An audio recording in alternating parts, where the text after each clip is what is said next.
খুব বেশি লাখ বা ভাগ্যে তো আমি খুব বেশি বিশ্বাস করি না, কিন্তু লাখ সম্পর্কে আমার একটা বেসিক থিওরি আছে। তো থিওরিটা বলার আগে আমি একটা গল্প বলি, খুব ইন্টারেস্ট।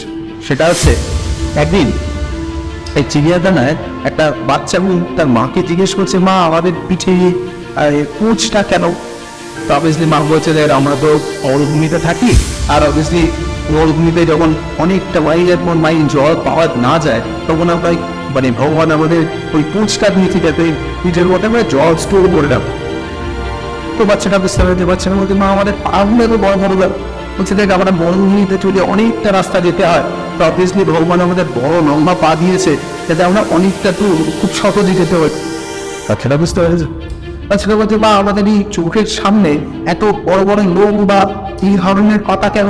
তো বলছে, দেখ আমরা তো মরুভূমিতে থাকি, তো অবভিয়াসলি ভগবান আমাদের পৃথিবীতে যখন এই বড় ঝড় হয়, তো অবভিয়াসলি ভগবান ওই ঝড় থেকে আমাদের বাঁচার জন্য এই বড় বড় চোখের পালক বা পাতা দিয়েছে।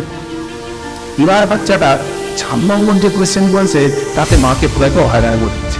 বলছে, মা ভগবান যখন আমাদের মরুভূমিতে থাকার জন্যে এত প্রিভিলেজ দিয়েছে, কোচ দিয়েছে, বড় পা দিয়েছে, চোখের পাতার পালক দিয়েছে, তাহলে আমরা চিড়িয়াখানায় কি করছি?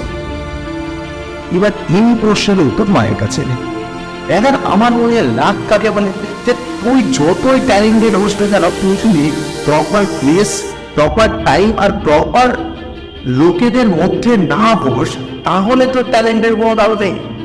এত ট্যালেন্টেড তখনই নাম আছে তুই যখন প্রপার টাইমিংয়ে, প্রপার প্লেসে, প্রপার লোকেদের মাঝখানে থাকবি, আর তারপরে যে সাকসেস আসবে সেই সাকসেসকে বেসিক্যালি আমি কি বলছি